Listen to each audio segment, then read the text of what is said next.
भारत के धार्मिक इतिहास के संदर्भ में निम्नलिखित कथनों पर विचार कीजिए। स्थविरवादी महायान से संबंधित है, ये हीनयान से है, शायद ये गलत है शायद। लोकोत्तरवादी संप्रदाय बौद्ध धर्म के महासांघिक संप्रदाय की एक शाखा थी, ये ठीक है। महासांघिकों द्वारा बुद्ध के देवत्वरोपण ने महायान बौद्ध धर्म को प्रोत्साहित किया, ये भी ठीक है। तो ये दो ठीक है, एक गलत है। इसकी व्याख्या देख लेते हैं। परंपरागत नियम में आस्था रखने वालों को स्थविरवादी या थेरवादी कहलाया। स्थविरवाद बौद्ध धर्म की हीनयान शाखा से संबंधित है। परिवर्तन के साथ नियम को स्वीकार करने वालों को महासांघिक या महायान कहा गया। लोकोत्तरवादी संप्रदाय बौद्ध धर्म के महासांघिक संप्रदाय की एक शाखा थी।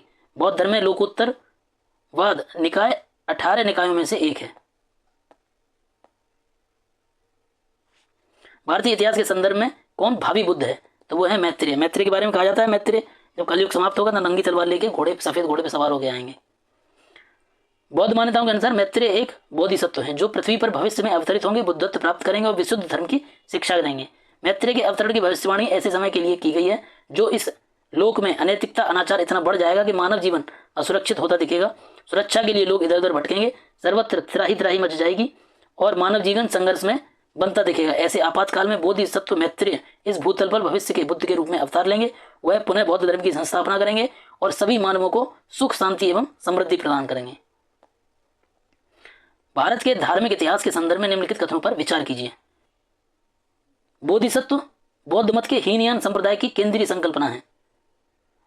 ये एक्चुअली में महायान की है जो कि हम लोग पढ़ चुके हैं काफी बार, और हीनयान की है ना अहर्त, ठीक है। बोधिसत्व अपना प्रबोध के मार्ग पर बढ़ता हुआ करुणामय है, ठीक है। बोधिसत्व समस्त सचेतन प्राणियों को उनके प्रबोध के समय पर चलने में सहायता करने के लिए स्वयं की निर्वाण प्राप्ति में विलंबित करता है, ये भी ठीक है। तो दो और तीन ठीक है, पहला वाला गलत था। बोधिसत्व बौद्ध मत के महायान संप्रदाय का आदर्श एक केंद्रीय संकल्पना है। बोधि धर्म में बोधिसत्व सत्व के लिए प्रबुद्ध शिक्षा देते हुए को कहते हैं। परंपरागत रूप से महान दया से प्रेरित बोधिचित्त जनित सभी संवेदनशील प्राणियों के लाभ के लिए सहज इच्छा से बुद्धत्व प्राप्त करने वाले को बोधिसत्व माना जाता है। 10 पारमिताओं का पूर्ण पालन करने वाला बोधिसत्व कहलाता है। बुद्ध बनना ही बोधिसत्व के जीवन की पराकाष्ठा है। बुद्ध धर्म का अंतिम लक्ष्य संपूर्ण मानव समाज से दुख का अंत है। बौद्ध धर्म के अनुसार 4 आर्य सत्य हैं: दुख, दुख समुदय, दुख निरोध और दुख निरोध का मार्ग। बौद्ध धर्म के अनुयायी अष्टांगिक मार्ग के अनुसार जीवन जीकर अज्ञानता और दुख से मुक्ति और निर्वाण पाने की कोशिश करते हैं। बोधिसत्व पद्म पाणि का चित्र सर्वाधिक प्रसिद्ध और प्राय चित्रित चित्रकारी है। यह है अजंता में। अजंता गुहा श्रेणियों में स्थित गुफा संख्या 1 में बोधिसत्व पद्म पाणि का चित्र चित्रकला की श्रेष्ठ कलाकृतियों में से एक है। इसे 6वीं शताब्दी ईस्वी के अंत में निष्पादित किया गया था। चित्र में बोधिसत्व पद्म पाणि ने राजसी शैली में एक नीलम जड़ित मुकुट पहना हुआ है। उनके लंबे काले बाल मनोहरी रूप से झुके हुए हैं। रमणीय रीति से अलंकृत यह आकृति आमद कद से भी बड़ी है और इसमें दाहिना हाथ कुछ कुछ रुका हुआ और कमल के पुष्प को पकड़े हुए दर्शाया गया है। बोधिसत्व पद्म पाणि की पेंटिंग कहाँ है? अजंता में। हीनयान अवस्था में विशालतम और सर्वाधिक विकसित शैलकृत चैत्याग्रह कहाँ पे है? तो कारले के चैत्य में, जो कि कहाँ पे कारले का चैत्य? पुणे महाराष्ट्र के मालव तालुका में है। शैलकृत गुफा में 11 सिरों के बोधिसत्व का अंकन कहाँ पे मिलता है? कन्हेरी की गुफाओं में। कन्हेरी कहाँ पे है? महाराष्ट्र में। सालसेट द्वीप पर कन्हेरी गुफाएं मुंबई शहर से स्थित पर्यटन स्थल है। ये गुफाएं संजय गांधी राष्ट्रीय उद्यान परिसर में स्थित हैं। प्राचीन अभिलेखों में कान्हाशैल, कृष्णगिरी, कान्हागिरी के नाम से उल्लेखित कन्हेरी बौद्ध का प्रमुख केंद्र था। कन्हेरी में एक पहाड़ी पर सर्वाधिक संख्या में गुफाओं का निर्माण हुआ है। कन्हेरी की गुफाओं का निर्माण प्रथम शताब्दी ईसा पूर्व में किया गया। ये 11वीं शताब्दी ईस्वी तक इस्तेमाल में रही। गुफा संख्या 41 सबसे पहले 23 नंबर क्रमांकित किया गया था। में अवलोकितेश्वर की एक रोचक मूर्ति है जिसकी 4 भुजाएं 11 सिर हैं। यह अपनी किस्म की भारत में एकमात्र मूर्ति है। इस रूप की उपासना चीनी तुर्किस्तान, कंबोडिया और जापान में 7वीं से 8वीं सदी में बहुत लोकप्रिय थी। विशुद्ध मग्ग के रचयिता कौन है? बुद्ध घोषा। ये थेरवाद का बौद्ध सिद्धांत पर रचित महान ग्रंथ है। बौद्ध ग्रंथों की रचना संस्कृत भाषा में की गई है। तो कौन से की गई है? तो इसमें की गई है दिव्यावदान की और आज आर्य मंजूश्री मूल कल्प की। बौद्ध धर्म दिव्यावदान, आर्य मंजूश्री मूल कल्प की रचना संस्कृत भाषा में हुई है, जबकि श्रीलंका और भारत के प्राचीन इतिहास के बारे में जानकारी देने वाले 2 ऐतिहासिक बौद्ध ग्रंथ दीपवंश और महावंश हैं। प्रथम शताब्दी ईस्वी में किस भारतीय बौद्ध भिक्षुक को चीन भेजा गया था? तो है नागार्जुन को। नागार्जुन कनिष्क के दरबार में एक महान विभूति थे। उन्होंने अपनी पुस्तक मूल मध्यमक कारिका में सापेक्षता के सिद्धांत को प्रस्तुत किया है, थ्योरी ऑफ रिलेटिविटी। चीनी मान्यता के अनुसार नागार्जुन ने चीन की यात्रा कर वहां बौद्ध शिक्षा प्रदान की थी, तो ऐसा उसने भी लिखा है, वेनसांग ने शायद इसमें। और ये सापेक्षता का सिद्धांत है, इसमें थ्योरी दी है उन्होंने, और जो आइंस्टाइन ने उसमें मैथमेटिकल इक्वेशंस दी हैं जिसके आधार पर किसी भी बात को, किसी भी उसको प्रूव किया जा सकता, लेकिन इन्होंने सिर्फ थ्योरी दी थी। शून्यता के सिद्धांत का सर्वप्रथम प्रतिपादन करने वाले बौद्ध दार्शनिक कौन है? नागार्जुन। माध्यमिक या शून्यवाद मत के प्रवर्तक नागार्जुन है, जिनकी प्रसिद्ध रचना मूल्य माध्यमिक कारिका, जिसे सापेक्षवाद भी कहा जाता है, जिसके अनुसार प्रत्येक वस्तु किसी न किसी कारण से उत्पन्न हुई है और वहां उन पर निर्भर है। नागार्जुन ने प्रतीत समुत्पाद को ही शून्यता कहा है। नागार्जुन किस बौद्ध संप्रदाय के थे? माध्यमिक संप्रदाय के। ये मैचिंग करवाना है, ऐतिहासिक वृत्ति है और किस रूप में जाने गए हैं, तो इसमें आर्यदेव जैन विद्वान, दिगनाग बौद्ध विद्वान और नाथ मुनि वैष्णव विद्वान। इसकी व्याख्या देख लेते हैं सीधे। आर्यदेव बौद्ध दार्शनिक थे, जो बौद्ध दार्शनिक नागार्जुन के शिष्य थे। दिगनाग बौद्ध विचारक थे, उन्होंने प्रमाण समुच्चय नामक ग्रंथ की रचना की थी। नाथ मुनि वैष्णव विद्वान थे, इन्हें श्री वैष्णव संप्रदाय का प्रथम आचार्य माना जाता है। बौद्ध शिक्षा का केंद्र कौन सा था? विक्रमशिला। प्राचीन भारत में बौद्ध शिक्षा के 3 प्रमुख केंद्र थे, नालंदा, वल्लभी और विक्रमशिला। नालंदा बिहार के आधुनिक पटना के दक्षिण पूर्व में नालंदा जिले में स्थित है। यह महायान बौद्ध के शिक्षा का प्रमुख केंद्र था। वल्लभी गुजरात के भावनगर जिले में है और पश्चिम भारत में शिक्षा और संस्कृति का प्रमुख केंद्र था। यह हीनयान बौद्ध धर्म की शिक्षा का प्रमुख केंद्र था। विक्रमशिला आधुनिक भागलपुर जिले में है, बिहार के। विक्रमशिला के महाविहार की स्थापना पाल नरेश धर्मपाल ने, धर्मपाल का ही शासनकाल है 770 से 810 तक। उसने यहाँ मंदिर और मठ भी बनवाए। वाराणसी हिंदू संस्कृति एवं धार्मिक शिक्षा का प्रमुख केंद्र था। गिरनार गुजरात के जूनागढ़ जिले में स्थित है। बुद्ध के समय उज्जैन या उज्जैनी उत्तरी अवंती महाजनपद की राजधानी थी और दक्षिणी अवंती की राजधानी थी, गैस कीजिए, माहिष्मती। निम्नलिखित में से कौन सा प्राचीन भाषा में बौद्ध धर्म का केंद्र नहीं था? तो है नागपुर। विक्रमशिला भी था जो कि बिहार भागलपुर में है, नालंदा भी था, वल्लभी गुजरात में था, नागपुर नहीं था। इसे हम पढ़ चुके हैं पहले ही। वल्लभी विश्वविद्यालय कहाँ पे है? गुजरात में। नालंदा कहाँ पे है, किसने बनवाया है? तो गुप्तों ने, कुमारगुप्त वन ने इसको बनवाया था। नालंदा एक प्रख्यात बौद्ध पीठ एवं विश्वविद्यालय था। यह बिहार के नालंदा में राजगीर के निकट स्थित है। 5वीं शताब्दी के मध्य गुप्तों के समय नालंदा महाविहार विश्वविद्यालय अस्तित्व में आया। सर्वप्रथम कुमारगुप्त फर्स्ट ने नालंदा बौद्ध विहार को दान दिया और बाद में बुद्धगुप्त और गतगुप्त और बालादित्य नामक गुप्त शासकों ने इसे दान दिए। नालंदा विश्वविद्यालय के संस्थापक कौन है? कुमारगुप्त। वेनसांग के अनुसार नालंदा महाविहार का संस्थापक शक्रादित्य था, जिसे बौद्ध धर्म के त्रिरत्नों के प्रति महती श्रद्धा के कारण इसकी स्थापना करवाई। शक्रादित्य की पहचान कुमारगुप्त प्रथम के रूप में की गई है, जिसकी प्रसिद्ध उपाधि है महेंद्रादित्य। नालंदा विश्वविद्यालय किसके लिए प्रसिद्ध था? तो ये बौद्ध धर्म के दर्शन के लिए। हम लोग पढ़ चुके हैं, चीनी यात्री वेनसांग यहीं पे अध्ययन के लिए आया था। निम्नलिखित में से कौन नालंदा विश्वविद्यालय में आचार्य नहीं था? तो यह कौटिल्य नहीं थे, क्योंकि उसकी स्थापना ही नहीं हुई थी। कौटिल्य तीसरी और चौथी ईसा पूर्व के आचार्य हैं, जो कि तक्षशिला के आचार्य थे और मौर्य सम्राट चंद्रगुप्त मौर्य और बिंदुसार के कार्यकाल में प्रधानमंत्री और अर्थशास्त्र के रचयिता माने जाते हैं। परंपरा के अनुसार वे तक्षशिला से संबंधित आचार्य थे। नालंदा महाविहार का सुनियोजित विकास गुप्त काल में हुआ है। 12वीं शताब्दी के अंत तक नालंदा महाविहार का पतन हो गया। महाविहार को राजकीय प्रश्रय मिलना बंद हो गया था।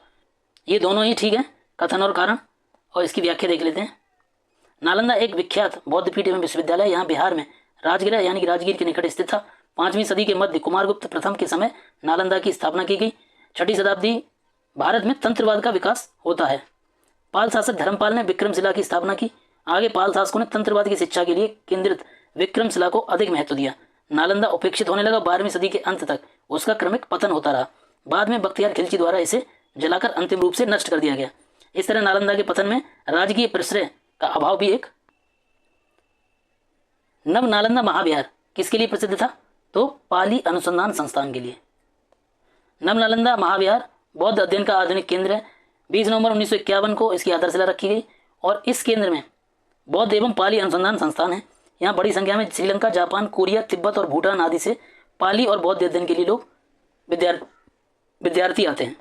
निम्नलिखित में से कौन से बौद्ध धर्म और जैन धर्म दोनों में समान रूप से हैं? ठीक है, इसको देखते हैं। तप और भोग की अति का अपरिहार होगा, अपरिहार नहीं होगा। वेद प्रामाण्य की प्रति अनास्था, ये दोनों में है, दोनों ने ही वेद को मानने से इनकार कर दिया। कर्मकांडों की फलवत्ता का निषेध, कर्मकांडों की फलवत्ता का निषेध, ये भी ठीक है, कर्मकांड नहीं करने हैं और वेदों को भी नहीं मानना है। और प्राणियों की हिंसा का निषेध यानी कि अहिंसा, ये भी ठीक है, दोनों में है। तो ये तीन जो है ये है। तप, आत्मदमन और भोग की अति का परिहार और मध्यम मार्ग का अनुसरण केवल बौद्धों में है, जैन में नहीं है। जबकि वेदों की प्रमाणिकता के प्रति अनास्था और कर्मकांडों की फलवत्ता का निषेध, प्राणियों में हिंसा का निषेध दोनों धर्मों में बताया गया। प्राचीन भारतीय इतिहास के संदर्भ में निम्न में से कौन से बौद्ध धर्म और जैन धर्म दोनों में से ही समान है? तो ये इसके पहले आया IAS 96 में और ये फिर से रिपीट कर दिया एग्जैक्ट। तो तप और भोग का अपरिहार ये नहीं है, वेद है और कर्मकांड है, तो हो जाएगा 2 और 3। निम्नलिखित में से कौन सी बात बौद्ध धर्म और जैन धर्म में समान नहीं है? ठीक है, अहिंसा समान है, आत्मदमन ये केवल बौद्धों में है, वेदों के प्रति उदासीनता दोनों में है, रीति रिवाजों की इसको कहेंगे कर्मकांड और इसको कहेंगे अनास्था, वेदों के प्रति अनास्था और ये अहिंसा। तो सेम ही चीज़ है, ये फिर देखिए रिपीट कर दिया गया है।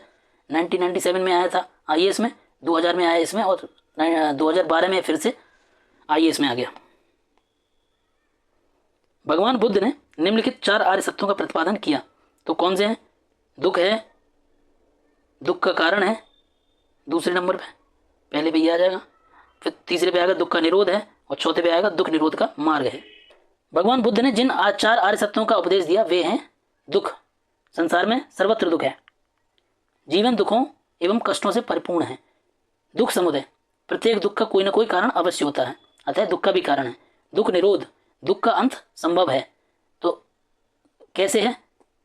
दुख निरोध गामिनी प्रतिपदा, दुख के मूल अविद्या के विनाश का उपाय अष्टांगिक मार्ग है। तो ये हो गया 4, 1, 2, 3 और 4। बौद्ध एवं जैन धर्म दोनों ही विश्वास करते हैं कि कर्म और पुनर्जन्म दोनों में है। हालांकि आत्मा के विषय में दोनों का संशय है, पर कर्म और पुनर्जन्म को दोनों मानते हैं। महावीर और बुद्ध दोनों 6वीं शताब्दी ईसा पूर्व में धार्मिक क्रांति के अग्रदूत हैं। इन दोनों ने वैदिक कर्मकांडों और वेदों की अपौरुषेयता का समान रूप से विरोध किया। अहिंसा और सदाचार पर दोनों ने बल दिया। दोनों ही कर्मवाद और पुनर्जन्म में विश्वास रखते थे। बौद्ध दर्शन के अनुसार पुनर्जन्म होता है और आत्मा की सत्ता नहीं है। ये तो ठीक है, आत्मा की सत्ता नहीं है लेकिन पुनर्जन्म होता है, तो ए गलत है और आर सही है। प्रतित्व समुत्पाद ही बुद्ध के उपदेशों का सार है। ब्राह्मण ग्रंथों द्वारा प्रतिपादित वेदों की अपौरुषेयता और आत्मा की अमरता के सिद्धांत को उन्होंने स्वीकार नहीं किया, परंतु आत्मा के अस्तित्व को अस्वीकार करने के बावजूद वे पुनर्जन्म और कर्म के सिद्धांत को मानते हैं। उनके अनुसार जीवन विभिन्न अवस्थाओं की संतति है जो एक दूसरे पर निर्भर करती है। किसी अवस्था की उत्पत्ति उसकी पूर्ववर्ती अवस्था से ही होती है।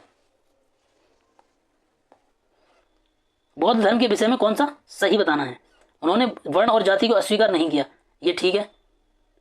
उसने ब्राह्मण वर्ग की सर्वोच्च सामाजिक कोटि को चुनौती दी, ये ठीक है। उसने कुछ एक शिल्पों को निम्न माना, ये भी ठीक है। तो जैसे जाति और वर्ण व्यवस्था को स्वीकार किया और कुछ शिल्पों को भी निम्न माना, और ये जो है ना, ये तो है ही, ये तो मुख्य रूप से यही है। इसकी व्याख्या देखते हैं। बौद्ध धर्म में वर्ण व्यवस्था को स्वीकार किया गया लेकिन ब्राह्मण वर्ण की सर्वोच्च सामाजिक स्थिति को स्वीकार नहीं किया। बुद्ध धर्म में कुछ शिल्पों को निम्न माना गया है। बौद्ध धर्म के विस्तार के कारणों को सम्मिलित रूप से बताइए। धर्म की सादगी, ठीक है। दलितों के लिए विशेष अपील, ये भी ठीक है। धर्म की मिशनरी भावना, मिशनरी का मतलब होता है प्रचार प्रसार की भावना, तो ये है और बौद्धों ने ही शुरू की थी। और अभी तो ईसाई मिशनरी को ईसाई के रूप में लिया जाता है क्योंकि वो भी ऐसे ही प्रचार प्रसार करते हैं। स्थानीय भाषा का प्रयोग, ये तो बिल्कुल ठीक है। और दार्शनिकों द्वारा वैदिक भावना की सुदृढ़ता, ये थोड़ा गलत है क्योंकि वैदिकों से उनका कोई संबंध था नहीं। तो आंसर हो जाएगा C 1 2 3 4।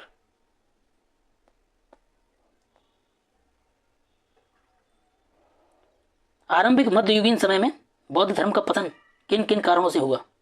उस समय बुद्ध विष्णु के अवतार समझे जाने लगे और वैष्णव धर्म का हिस्सा बन गए। अंतिम गुप्त राजा के समय तक आक्रमण करने वाली मध्य एशिया की जनजातियों ने हिंदू धर्म को अपनाया और बौद्धों को सताया। बुद्ध धर्म के राजाओं ने बौद्ध धर्म का पुरजोर विरोध किया। तो ये देख लेते हैं इसके आंसर्स। इसका आंसर केवल एक है, इसकी व्याख्या देख लेते हैं। आरंभिक मध्ययुगीन समय में भारत में बौद्ध धर्म के पतन इसलिए हुआ कि उस समय बुद्ध विष्णु के अवतार समझे जाने लगे और वैष्णव धर्म का हिस्सा बन गए, इसलिए बौद्ध धर्म का पतन हो गया। भारत के धार्मिक इतिहास के संदर्भ में निम्नलिखित कथनों पर विचार कीजिए।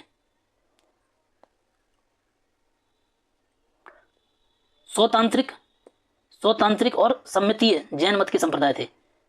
सर्वास्तिवादियों की मान्यता थी कि दृग विषय फिनोमिना के अवयव पूर्णतः क्षणिक नहीं है, अपितु अव्यक्त रूप से सदैव विद्यमान रहते हैं। तो इसमें आंसर सही है, ओनली 2। इसकी व्याख्या देख लेते हैं। स्वतांत्रिक और सम्मितीय जैन मत के संप्रदाय नहीं, अपितु बौद्ध मत के संप्रदाय हैं, इसलिए असत्य है। सर्वास्ति में 3 शब्द हैं, सर्व, अस्थि और वाद। सर्व माने सभी तत्व और अस्थि माने हैं, सभी तत्व हैं। इसी प्रकार तृतीय बौद्ध संगीति में जिन भिक्षुओं ने सभी तत्वों का अस्तित्व सभी कालों में स्वीकार किया, वे संगीति छोड़कर कश्मीर चले गए और सर्वास्तिवादी कहलाए। कनिष्क के काल में चौथी बौद्ध संगीति कश्मीर में सर्वास्तिवादियों द्वारा ही आयोजित की गई थी। अब इनका प्रभाव लगभग पूरे देश में हो गया है। निम्नांकित कथनों पर विचार करें। चैत्य और विहारों में क्या अंतर है? तो ये 2001 का प्रश्न है। चैत्य जो होता है वो पूजा स्थल होता है और विहार जो होता है निवास स्थान होता है। जैसे कार्ली का चैत्य आपने सुना होगा, एक बड़ा सा हॉल रहता है इसमें। चैत्य का शाब्दिक अर्थ है चिता संबंधी। शिवदाह के पश्चात बचे हुए अवशेषों को भूमि में गाड़कर उनके ऊपर जो समाधियां बनाई गई, उन्हीं को प्रारंभ में चैत्य स्तूप कहा गया। इन समाधियों में महापुरुषों के धातु अवशेष सुरक्षित थे, अतः चैत्य उपासना के केंद्र बन गए। कालांतर में बौद्धों ने इन्हें अपनी उपासना का केंद्र बना लिया। चैत्य ग्रहों के समीप ही भिक्षुओं के रहने के लिए आवास बनाए गए, जिन्हें विहार कहा गया। भारतीय कला में स्तूप, चैत्य और विहार का निर्माण निम्नलिखित में से किससे संबंधित है? तो यह है बौद्धों से।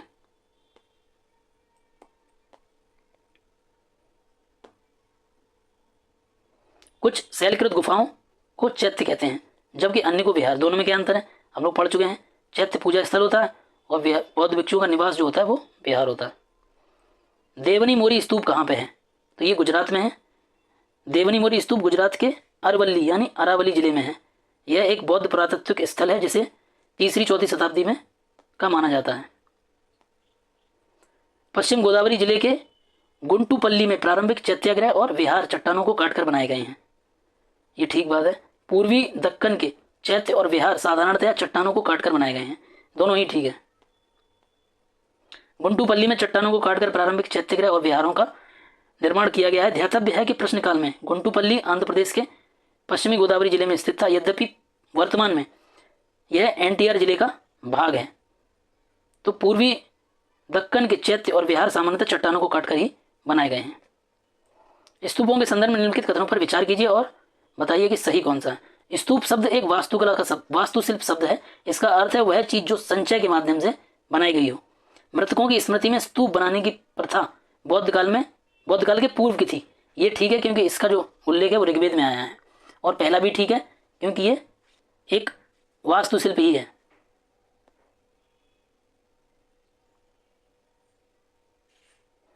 स्तूप शब्द का शाब्दिक अर्थ है ढेर लगाना या एकत्र करना, अर्थात वह वस्तु या चीज जो संचय के माध्यम से बनाई गई हो। विशेष रूप से बौद्ध धर्म में स्तूप शब्द का प्रयोग एक धार्मिक स्मारक के रूप में होता है। इसका निर्माण बुद्ध और उनके अनुयायियों के अवशेषों को सुरक्षित रखने के लिए किया गया है। भारत में स्तूप निर्माण की परंपरा बौद्ध काल की ही देन नहीं है, बल्कि यह बौद्ध काल के पूर्व से चली आ रही। भारत में स्तूप निर्माण की पद्धति जनजातीय अवधारणा से विकसित हुई है, जिसके अंतर्गत जनजातीय मुखिया की मृत्यु के पश्चात उसके अवशेषों को जमीन में दफनाए जाने के बाद उस पर स्तूप नुमा एक टीले का निर्माण किया जाता था। महापरिनिर्वाण के सूत्र में बुद्ध अपने प्रिय शिष्य अंगद से कहते हैं, आनंद से कहते हैं कि मेरी मृत्यु के उपरांत मेरे अवशेषों को उसी प्रकार स्तूप बनाया जाए जिस प्रकार चक्रवर्ती राजाओं के अवशेषों पर बनते हैं। अतः स्पष्ट है कि स्तूप निर्माण का परंपरा बौद्ध काल के पूर्व से है।